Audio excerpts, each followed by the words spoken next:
Subscribe the channel and click bell icon to get latest updates of my channel. Hello dears, आज के इस session में मैं discuss करने वाला हूँ कि स्कूलिंग पे बेसिकली स्टूडेंट्स पे NEP 2020 का क्या इम्पैक्ट पड़ने वाला है। तो सबसे पहले तो ये मैंने समरी सेशन में बता ही दिया है कि स्कूलिंग जो 10+2 सिस्टम की थी वो 5+3+3+4 में कन्वर्ट हो चुकी है। तो इस 5+3+3+4 में होता क्या है इन एक्चुअल, ये 5 का मतलब फाउंडेशन लेवल से है। अब ये फाउंडेशन स्टेज जिसका नाम दिया गया है, जिस चीज़ का नाम फाउंडेशन स्टेज रखा गया है, इसमें इन एक्चुअल प्री स्कूलिंग आती है, जो प्री स्कूलिंग 3 इयर्स की है। ये प्री स्कूलिंग 3 इयर्स की है, ओके। उसके बाद क्लास 1 और 2 इसी फाउंडेशन स्टेज में आते हैं, ठीक है। अब प्री स्कूलिंग में एक स्पेसिफिक कैरेक्टर है जो अभी आगे के स्लाइड्स में मैं आपको दिखाऊंगा, ECC, जिसके बारे में डिटेल मैं बताऊंगा आपको। तो प्री स्कूल और क्लास 1-2 एक साथ होने का मतलब है, अगर मैं गवर्नमेंट स्ट्रक्चर के हिसाब से समझाऊं आपको, तो आंगनबाड़ी और प्राइमरी स्कूल्स को अब कहीं ना कहीं एक साथ मिलकर काम करना पड़ेगा, ठीक है। बाकी प्री स्कूलिंग के फीचर्स में जो चेंजेस हैं वो आगे के स्लाइड्स में मैं आपको समझाऊंगा। अब ये 5 में फाउंडेशन प्री स्कूलिंग 3 इयर्स और क्लास 1 और 2 यानी कि टोटल 5 इयर्स की ये एजुकेशन होगी। अब आपके बच्चे की या फिर किसी बच्चे की जो एंट्री एज है स्कूल के लिए वो 3 इयर्स है, ठीक है। तो 3 ईयर एंट्री एज होगी प्री स्कूल में, ओके, जिसमें 3 साल वो प्री स्कूल में रहेगा। यानी कि जब वो हो जाएगा 5 इयर्स कंप्लीट हो जाएगा, then he will go to study in school for class 1 या ग्रेड 1। ग्रेड 1 में उसकी एजुकेशन स्टार्ट होगी, ओके। अच्छा, इसके बाद जो अगला 3 ईयर का स्टेज है उसको प्रिपरेटरी या लेटर प्राइमरी स्टेज का नाम दिया गया है, जिसमें क्लास 3, 4 और 5 की एजुकेशन होगी। इनको कैटेगराइज करने के पीछे का रीज़न अगले स्लाइड्स में समझ में आएगा। अगले 3 इयर्स क्लास 6, 7 और 8 के लिए, जिनको मिडिल या अपर प्राइमरी स्टेज कहा गया है, ठीक है। और नेक्स्ट 4 इयर्स हाई स्टेज या फिर सेकेंडरी स्टेज का, जिसमें क्लास 9, 10, 11 और 12 है, उनको कैटेगराइज किया गया है। मींस टोटल जो आपका एजुकेशन 15 इयर्स का एजुकेशन सिस्टम डेवलप कर दिया गया है स्कूलिंग के लिए।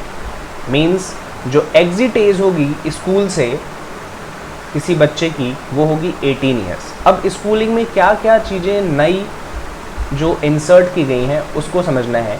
सबसे पहली चीज़ कि 3 या मोर लैंग्वेज स्कूल में एक्सपोज किए जाएंगे स्टूडेंट को, यानी कि स्टूडेंट्स को जैसे ही वो क्लास 3 में पहुंचता है, यानी कि प्रिपरेटरी में पहुंचता है, वहां से उसको थोड़ा थोड़ा सा नॉलेज 3 लैंग्वेज का देना स्टार्ट किया जाएगा।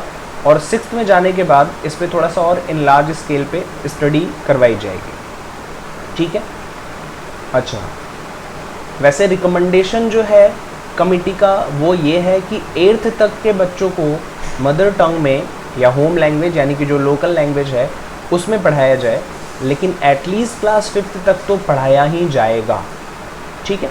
मींस क्लास 5th तक कंपल्सेशन है, क्लास 5th तक तो पढ़ाया ही जाना है मदर टंग में, ठीक है। इसके बाद अगर मान लीजिए 6, 7, 8 में बच्चे का स्टेट चेंज होता है या किसी भी वजह से कुछ ऐसा होता है कि उसने प्राइमरी लेवल पे जिस लैंग्वेज में पढ़ाई की है, या फिर जब वो हायर सेकेंडरी स्कूल में जाता है उस टाइम पे अगर उसका कुछ ऐसा होता है कि उसने प्राइमरी स्टेज में यानी कि लेटर प्राइमरी या अपर प्राइमरी में जिस लैंग्वेज में पढ़ाई की है उस लैंग्वेज से प्रॉब्लम हो रही है, तो बाइलिंगुअल अप्रोच ऐसे स्टूडेंट्स को डेफिनेटली दिया जाएगा, ठीक है। इसके बाद साइंस की बाइलिंगुअल स्टडी ही कराई जाएगी स्कूलिंग में। साइंस की बाइलिंगुअल स्टडी से मतलब क्या है, अगर क्लास 1 से लेकर के क्लास 8 तक बच्चे ने हिंदी में साइंस को समझा तो डेफिनेटली, अब मैं आपको बताता हूँ ये प्रॉब्लम बेसिकली मैंने बहुत देखा है स्टूडेंट्स को। एक एग्जांपल मैंने सेट भी किया है और कई बार बच्चों को ये दिखाया भी है।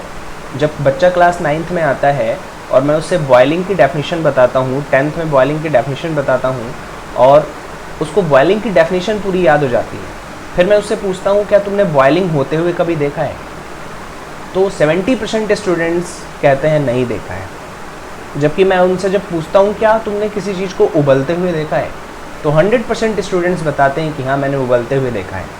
इसका मतलब ये है कि अगर बाइलिंगुअल मैंने पढ़ाई की है, अगर मुझे पता है कि बॉइलिंग को ही उबलना या वाष्पन, इवेपोरेशन, वेपराइजेशन, इन चीज़ों को मैं हिंदी और इंग्लिश दोनों में जानता हूँ, तो ईज़िली मैं साइंस को समझ पाऊँगा। ठीक है, तो बाइलिंगुअल स्टडी साइंस की जाएगी। ओके, अच्छा, जो 3 लैंग्वेज का मैंने एक्सपोजर बताया आपको, उसमें फ्लेक्सिबिलिटी होगी। फ्लेक्सिबिलिटी फार्मूला यहाँ पे जो है वो ये है कि इन एक्चुअल अगर बच्चे ने 6th में कोई एक लैंग्वेज पढ़ी, कोई डिफरेंट लैंग्वेज पढ़ी, और 7th में कोई डिफरेंट लैंग्वेज लेना चाहता है तो वो लैंग्वेज ऑप्ट कर सकता है। ठीक है, ओके, अच्छा, संस्कृत जो है वो किसी भी लेवल पे, हर लेवल पे संस्कृत बच्चे को पढ़ने के लिए ऑफर किया जाएगा, यानी कि स्कूल में अवेलेबल होगा। ओके, अच्छा, म्यूज़िक और आर्ट का जो एक्सपीरियंस है वो अर्ली ईयर से ही, यानी कि स्टार्टिंग से ही वो देना स्टार्ट कर दिया जाएगा, even from the pre schooling.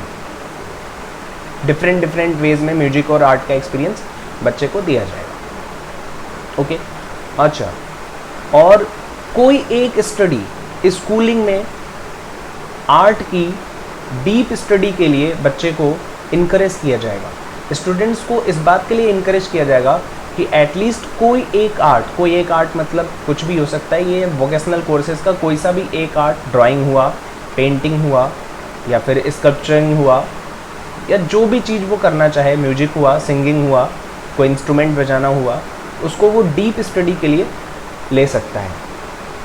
इसके बाद जो असेसमेंट का हमारा पैटर्न होगा वो फॉर्मेटिव होगा, ना कि समेटिव होगा।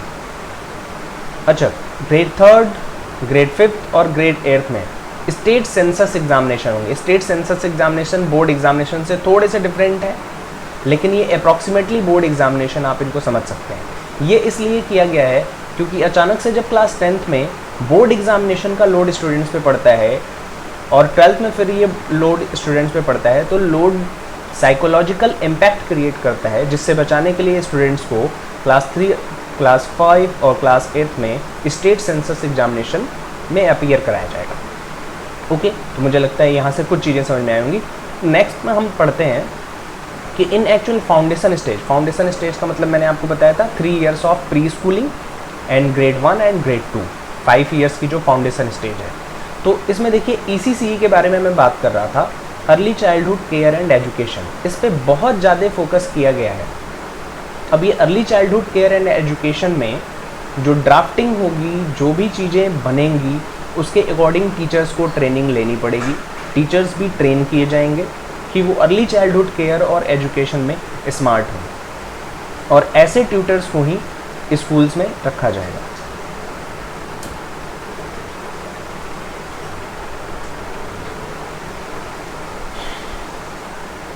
इसके बाद फाउंडेशन स्टेज में हेल्थ केयर पे भी फोकस किया जाएगा, जिसमें उनके न्यूट्रिशन, चाइल्ड के न्यूट्रिशन पे भी फोकस किया जाएगा।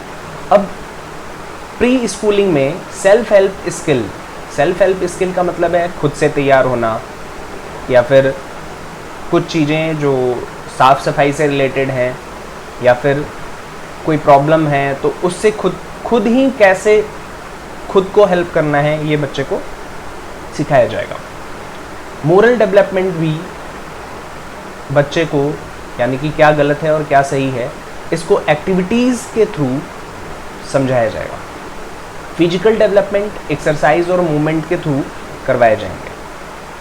अच्छा, जो पेरेंट्स या अदर्स के साथ अपनी फीलिंग शेयर करने में बच्चे प्रॉब्लम में आते हैं, इसको एक्टिविटीज़ और आर्ट्स और म्यूजिक और सिंगिंग के थ्रू बच्चे को ईजिली समझाया जाएगा। अच्छा, ये जो स्टेज होती है एज 3 से लेकर के 7 तक की, इस स्टेज में बच्चे के अंदर एडाप्टेबिलिटी बहुत तगड़ी होती है। वो लैंग्वेज को समझने में सबसे तेज एज 3 से लेकर के एज 6 तक होता है। दैट्स वाई यहाँ पे लैंग्वेज का बड़ा इम्पोर्टेंस रखा गया है। ओके, अच्छा, इसके बाद जो फाउंडेशनल लिटरेसी एंड न्यूमरेसी है, ये स्टार्ट करा दी जाएगी। अब फाउंडेशनल लिटरेसी एंड न्यूमरेसी का मतलब है, ये बहुत देखा जाता है कई बार कि बच्चा मैथ्स में काफ़ी प्रॉब्लम में रहता है, क्लास 1 में आ जाता है, लेकिन उसको मैथ्स की जो फाउंडेशनल चीज़ें हैं वो नहीं पता होती हैं। इससे बचने के लिए 6 साल का बच्चा जो डायरेक्टली स्कूल में आया, उसको मैथ्स बिल्कुल ना पता हो या लैंग्वेज वो बिल्कुल ना जानता हो, तो प्रॉब्लम होगी। इससे बचने के लिए फाउंडेशनल लिटरेसी और न्यूमरेसी पे फोकस किया जाएगा। ठीक है। अच्छा, मैंने अभी कुछ देर पहले भी बताया था कि प्राइमरी एजुकेशन जो है वो प्री स्कूल के साथ कहीं ना कहीं मर्ज करना पड़ेगा, और इसमें शो एंड टेल सेशंस, ये क्लास फर्स्ट से स्टार्ट होगा। शो एंड टेल सेशन, ये शो एंड टेल सेशन का मतलब है कि दिखाओ और बताओ। दिखाओ और बताओ का मतलब है उसको अपने घर से कुछ चीज़ें ले आनी होंगी अपने पसंद की, उसे दिखाना होगा और बताना होगा। ये सेशंस डेली स्कूल्स में चलेंगे, हर बच्चे के लिए डेली ये सेशन चलेगा फाउंडेशन स्टेज पे। Rest we will study in next session, so stay tuned, subscribe my channel and click the bell icon for the notification of update. Okay, thank you for watching. Thank you so much.